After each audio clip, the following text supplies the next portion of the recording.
Օրեր առաջ հաղորդավար ու երգիչ Վարդան Սարգսյանն իր սոցիալական էջերում հայտնել էր, որ որդի է ունեցել։ Այս լուրն ուրախացրել է Վարդանի երկրպագուներին և ընկերներին։ Հաղորդավարը նաև հոլովակ էր հրապարակել ու ցույց տվել որդու հետ առաջին հանդիպումը։ Վարդանը նաև պատմել էր այն մասին, որ որդուն ի պատիվ իր հայրիկի անվանակոչել է Նորայր։ Վարդանն այս օրերին նաև մի քանի այլ հրապարակումներ է արել, ցույց տալով նորածին որդու վսկապը, որին գրված է «Պապայիս հրեշտակն եմ»։ Վարդանը նաև ցույց էր տվել այն տորթը, որը պատրաստված էր հատուկ նորածին որդու համար։ «Բարի գալուստ, փոքրիկ Նորայր», ահա այսպիսի գրառում էր արված տորթի վրա ու հատուկ նշված էր ապրիլի 8-ը և այն ժամը, որին ծնվել է փոքրիկը։ Հաղորդավարի հրապարակումները ներկայացնում ենք առանց մեկնաբանության։ Հարկ է նշել, որ տևական ժամանակ Վարդան Սարգսյանը հարցազրույցների չէր մասնակցում և միայն տարիներ առաջ նա խոսել էր իր երգերի մասին հումորային մեկնաբանություններ տալու և իր արձագանքի մասին։ Վարդանը նշել էր հետևյալը. «Ես շատ լավ եմ վերաբերվում դրան։ Ես այդ երգերը ձայնագրել եմ 13-14 տարի առաջ։ Նույն «Խենթ աղջիկը», Օլգա Այվազյանի հետ ուրիշի գրկում ես դու զուգերքը, մինչև այսօր Դահլիճը ինձ հետ երգում է այդ երգերը։ Երգի հաղթանակը կարծում եմ հենց դա է։ Հումորին շատ լավ եմ վերաբերվում։ Բոլոր խնջույքներին Ռաֆոն իմ տնազն էր անում և միասին երգում էինք այդ երգը։ Այնպես չէ, որ դա ինձ հարվածելու համար էր արվում։ Երբ իմացա, որ կարգին հաղորդման մեջ պետք է երգեն իմ ձևով, շատ նորմալ ընդունեցի։ Աշխարհի բոլոր երգիչների տնազը անում են և դա նորմալ է։ Սակայն դա հիմա։ Այն ժամանակ մարդկանց թվում էր, որ ինձ ծաղրում են և սկսվեց վատ վերաբերմունք իմ հանդեպ։ Ինձ համար դա ծիծաղելի էր, բայց այդ ժամանակ սկսեցի կոմպլեքսավորվել ու չերգել այդ երգը, չնայած այն ուներ մեծ ճանաչում։ Ժամանակի հետ այդ ամենն անցավ։ Մի անգամ ակումբներից մեկում Ռաֆոյի հետ երգեցինք այդ երգը, հրաշալի էր։ Հիմա նոր երգ եմ թողարկում։ Պիտի խնդրեմ Ռաֆոն որևէ ծրագրում անդրադառնա իմ այս երգին, որովհետև դա ինձ համար լավ PR կլինի։ Վստահ եմ, հիմա այլ կերպ կընդունվի։ Ես չեմ անցել այդ փուլը։ Մարդկանց մտածելակերպն ու ժամանակն են փոխվել։ Այն ժամանակ Հայաստանում մի քիչ այլ մտածելակերպ էր։ Ես ուրախ եմ, որ շատերից մի քայլ առաջ էի։ Եթե ես առաջինն էի, որ կարող է ինձ թույլ տալ տեսահոլովակում հագնել ճղած ջինս, այն ժամանակ այստեղ չկային նման բաներ։ Ես խնդրում էի ինձ համար արտերկրից բերեն այդպիսի ջինսեր։ Հիմա աղջիկները մերկ են նկարահանվում, տղաները դիմահարդարմամբ։ Այս ամենի մասին միայն կասեմ, ներքին հաղթահարման փուլ չի եղել։ Սակայն ինձ համար ցավալի էր, որ մարդիկ ինձ այլ կերպ էին ընկալում։ Հիմա ինձ ընկալում են այնպիսին, ինչպիսին ես կամ, որովհետև իմ նախագծում շատ անկեղծ եմ», նշել էր Վարդան Սարգսյանը։ Հաղորդավարը նաև խոսեց եթերային ժամանակ չունենալու և բարդ փուլերի մասին։ «Անկումային ընթացք չեմ ունեցել։ Եթե որևէ մեկի համար իմ տեսահոլովակ չնկարահանելը, եթերում չլինելը անկումային է, ինձ համար այդպես չէ, որովհետև միշտ կարողացել եմ աշխատել գումար, հրավերներ եմ ունեցել, որևէ խնդիր չեմ ունեցել։ Կան մարդիկ, ովքեր ամբողջ օրը եթերում են, բայց համերգներ չունեն։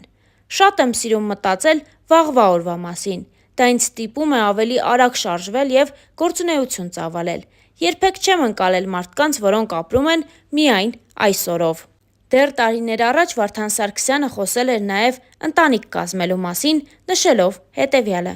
«Ես միայն մի բան կասեմ, որ ցավոք իմ ընտանիքը, որը պետք է ստեղծեմ, չի լինի այս երկրում։ Ես շատ եմ լինում դրսում և հասկանում եմ, որ կան երկրներ, որտեղ կարող եմ ապրել, որքան էլ սիրեմ հայրենիքս։ Եվ հենց դա է խնդիրը, որ մինչև այսօր չեմ ամուսնացել։ Մի քանի երկիր կա արդեն, հիմա չեմ ուզում նշել, որպեսզի վիզայի խնդիր չունենամ։ Ամեն դեպքում ես իմ ընտանիքը կկազմեմ և երեխաներս կմեծանան այլ երկրում։ Ես դրանում վստահ եմ։ Խնդիրը մեր կյանքի ռիթմի,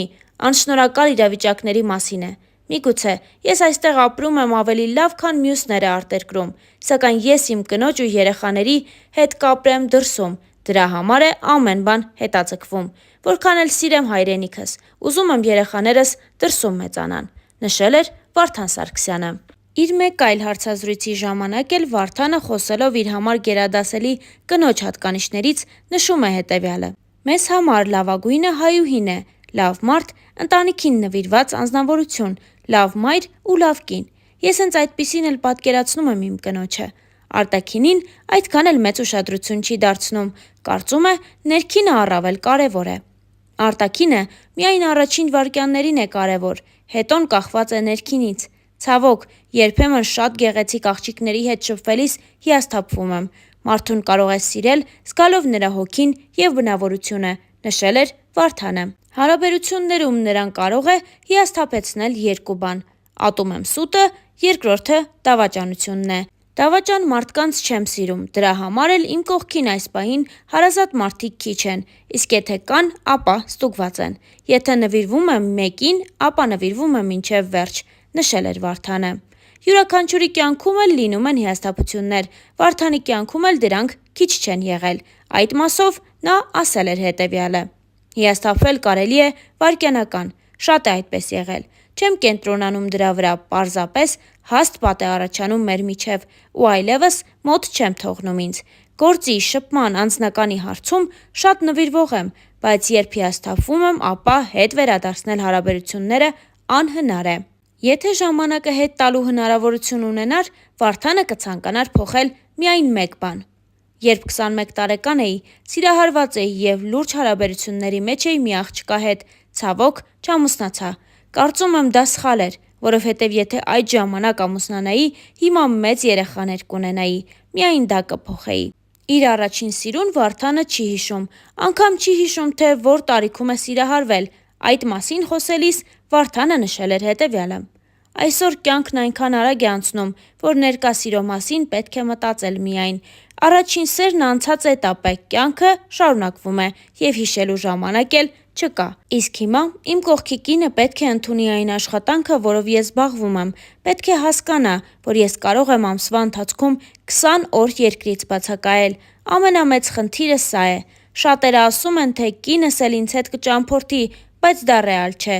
Մենք չենք կարող ընտանիքով հանդերձ միշտ դրսում լինել», անկեղծացել էր Վարդան Սարգսյանը։ ASECO-CEM-ի բացարձակարժեք հաղորդման հյուրը հաղորդավար Վարդան Սարգսյանն է։ Հաղորդման ընթացքում վերջինս անկեղծացել է ու նշել, որ բավականին երկար ու բարդ ճանապարհ է անցել ոլորտում՝ իր բիզնեսը ամրապնդելու և մրցակիցներից հետ չմնալու հետ կապված։ Star News-ը հետևել է զրույցին։ Վարդանը զրույցի ընթացքում նշեց, որ սկզբնական շրջանում նաև հանդիպում էր իր հասցեին հնչող ծաղրանքների ու շատերն էին անլուրջ նայում նրա գործունեությանը։ Վարդանի խոսքով ինքը չտրվեց այդ բամբասանքներին, հակառակը, ավելի մեծ ուժով առաջ գնաց։ Խոսելով այն մասին, որ վերջինս գրեթե մշտապես աշխատանքի է մեկնում ընտանիքի անդամների հետ միասին, հաղորդավարն ասաց, որ դրա միակ պատճառն այն է, որ նա կարոտում է, որ հիմա նա պարզապես ցանկանում է շատ ժամանակ անցկացնել մոր ու քրոջ հետ։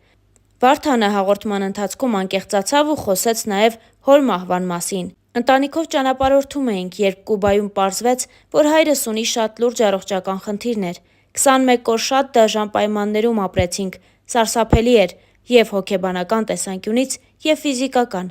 Մենք ամեն բան արեցինք, որ փրկենք հորս կյանքը, սակայն, ցավոք, մեզ դա չհաջողվեց, նշել էր Վարդան Սարգսյանը։